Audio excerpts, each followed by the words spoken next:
Hey, നിങ്ങൾക്ക് എത്ര പേർക്ക് നമ്മുടെ ലാറ്റ്വിയയിൽ ഈ ഗീമോസ് എന്ന് പറഞ്ഞിട്ടുള്ള ഷോപ്പ് അറിയാം? ഞാൻ റീസെൻ്റ്ലി ആണ് കേട്ടോ ഈ ഷോപ്പിനെ പറ്റിയിട്ട് അറിയുന്നത്. എൻ്റെ ഒരു കൊളീഗ് സജസ്റ്റ് ചെയ്തതാണ്. ഞാൻ മെയിനായിട്ട് ഇവിടെ വരുന്നത് ഈ ഡ്രൈ ഫ്രൂട്ട്സ് വാങ്ങാൻ വേണ്ടിയിട്ടാണ് കേട്ടോ. നമ്മുടെ റിമ്മി ആയിക്കോട്ടെ, ലിഡിൽ അല്ല മാക്സിമം ഇവിടെ നിന്നൊക്കെ വാങ്ങുന്നതിനൊക്കെ കൂടുതൽ കുറച്ചും കൂടെ നല്ല ക്വാളിറ്റിയുള്ള എന്നാൽ റീസണബിൾ പ്രൈസിൽ ഇവിടെ നിന്ന് പ്രൊഡക്ട്സ് കിട്ടുമെന്ന് എനിക്ക് തോന്നിയിട്ടുണ്ട് കേട്ടോ. ഈ ഡ്രൈ ഫ്രൂട്ട്സ് മാത്രമല്ല, നമ്മുടെ ഇന്ത്യൻ ക്യുസീന് വേണ്ടി ഇന്ത്യൻ കുക്കിങ്ങിന് വേണ്ടിയിട്ടുള്ള എല്ലാ സാധനവും ഇവിടെ ഉണ്ട്.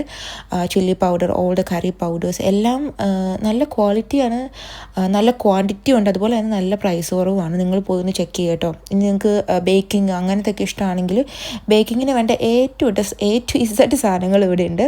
ഈ ചോക്ലേറ്റ് ചിപ്സ് ഒന്നും ഞാനിങ്ങനെ ബൾക്കായിട്ട് അല്ലെങ്കിൽ ഇങ്ങനെയൊന്നും ഞാൻ റിമിയിലോ മാക്സിമയിലോ ലിറ്റിലോ ഒന്നും കണ്ടിട്ടില്ല. ഇവിടെ ഞാൻ കണ്ടിട്ടുള്ളൂ. ഇതൊന്നും മാത്രമല്ല, എല്ലാ പ്രൊഡക്ട്സും ഉണ്ട് അവിടെ. ഞാൻ ഒരുപാട് സാധനങ്ങൾ വാങ്ങി. എനിക്ക് അറൗണ്ട് €20 ആയിട്ടുള്ളൂ ഇതെല്ലാം കൂടെ. ഇത് ആക്ച്വലി ഒരാൾക്ക് ഒരു 3 months ഓളം ഉണ്ട്. ആക്ച്വലി എല്ലാം ഒരു 500 to 1 kilo ആ ഒരു വെയ്റ്റിലാണ് വരുന്നത്. കടയുടെ പേര് ഗീമോസ്. നിങ്ങൾ എന്താണെങ്കിലും പോയി ഒന്ന് ട്രൈ ചെയ്ത് നോക്കണം കേട്ടോ.